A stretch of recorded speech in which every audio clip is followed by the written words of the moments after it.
Hi everybody. Yeah, so I'm going to do one of Ethony's challenges today, and I didn't join the full 31-day challenge, but there are some that are really interesting, and I like to do the ones I have the time to do. So this is about the cards that stalked me in 2016. I'm only going to talk about two cards, and the first one is from a tarot deck, and it's the Eight of Swords. And boy, did I get this a lot last year. This one is from the Fountain Tarot, and it revealed itself throughout the year in different ways. This is a particularly somber looking version from the Fountain Tarot of this card. And, at times it was very literal and dealing with physical difficulties and pain, which disallowed me to move freely and do what it is that I would want to do in my life. Now, later on in the year, it shifted to be bringing me the realization of other areas where I was kind of holding myself back. I do like this depiction from Ciro Marchetti, because you see this woman, she's got all kinds of energy around her. Sparkly, beautiful energy. It's her essence, it's her chi. And then the swords are sort of caging her in, and her hands are loosely tied. But when you look at it, you see how foolish it is, because someone's energy or chi, it really can't be contained by swords. So it's absolutely a matter of perception. But what I think I saw happening is that sometimes difficulties, as uncomfortable as they are, we get used to them, and those uncomfortable situations sort of become our comfort zone. And again, I can see that here in the dreaming way a little bit, because this girl, she's just free to go. Her hands are in her pockets. She's really doing nothing to assist herself. So I did, when I realized that I really have been making a big attempt to sort of get out of my comfort zone, even though it wasn't comfortable. But I have there are other issues that make me feel this card very deeply, this Eight of Swords, where there are things that I have studied and I can do very well, but the legalities around those things, I can't do them, like with remedies and homeopathy. And even here where I live, it's really iffy doing card readings. It's considered, as I had said in other videos, it's considered like to be a con, right? So you have to be really careful about what I'm doing and what I would accept money for. So all those things do make me feel caged in, and I intend to, find some ways this year that I can really branch out more.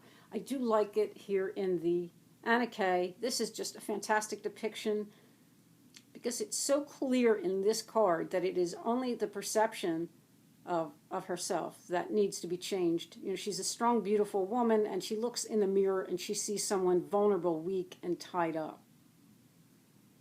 It has been a really good card. Well, now that I'm on the other side of it, it's been a good card to study and learn. And let's move on. Okay, so the next card I want to talk about is not a tarot card. It is from the Ceccoli Oracle, and this is the card.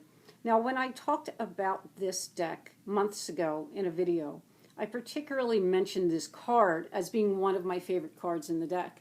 And I did say I thought it was just fascinating that there can be so many meanings to this card.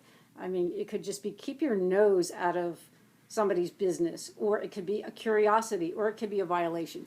But when it was coming up for me, it really had nothing to do with any of those issues. But it just aroused my curiosity a lot, and I had a feeling that there was something there for me to learn. So what I did is I bought a translation of the original Pinocchio book. Okay, now this has nothing to do with the Disney story. Okay, of course the book is going to be different. Now there are a few things I noticed right away. Okay, one of the things is the author, when he is just in the beginning of the book, when he has Geppetto, who creates this marionette out of a piece of wood, this little wooden boy. Just as he's getting ready to create the boy, he's deciding on the name. And they made kind of a big deal in the book about the name, and how Geppetto wanted to give this boy the name Pinocchio because he knew a family of Pinocchios, and they were always very, they were very rich, and there was something about the name that would ensure that his little wooden boy would be rich. And I thought, that was very interesting, and I thought a lot about that statement. Now remember, this is a child's book, okay, and really belabors a lot of things about being a good child and things like that. But to have the statement there right in the beginning, I thought it was really significant. So as I thought about the name, this is what I came up with. The first part of the name, I think has to do with the wood, like the wood of the pine. That is one thing I thought of. And the second half of the word, well, I have two ideas here. It could be like ocular, like, the word binocular. So occhio or ocular could have to do with the eyes. So he might be saying that this boy has the eye of the pine, or a pine eye, right? Which makes me immediately think of the pineal gland and our third eye and like a higher sight. And the other possibility is that second half of the word could have to do with the word occult, or which would be like secrets. So he might have, the secrets of the pine. But I really think it's the first way. I think it has to do with the sight of the pine and the pineal gland. So when I read that, and I also did notice his name here, which he had changed, that is a pen name. I thought, well, putting these two things together, this guy probably was a Freemason. And I did look it up, and absolutely he was. So I knew I was in for an interesting read here, sort of. So yes, as I went on through the book, and I don't recommend you read it. It's really just a kid's book, and you can find this story elsewhere. But as I went on through the book, I saw that the people that Pinocchio came across were really archetypes that we would see in the tarot. Okay, he came across a hermit in the form of a talking cricket. And he came across somebody like a justice card, which was an old gorilla with a long beard who had failing eyesight. Justice is blind. So, these little archetypes these big archetypes are being shown to children in this small way in this book. Pinocchio becomes the hanged man at one point, and he faces death several times. And it goes on and on. He was a very bad boy. And it wasn't until the end of the book where, as he's on the fool's journey, which is really what this is, he starts to care. He starts to really have love and concern and care for those around him. And when that becomes real and true, then he becomes a real boy.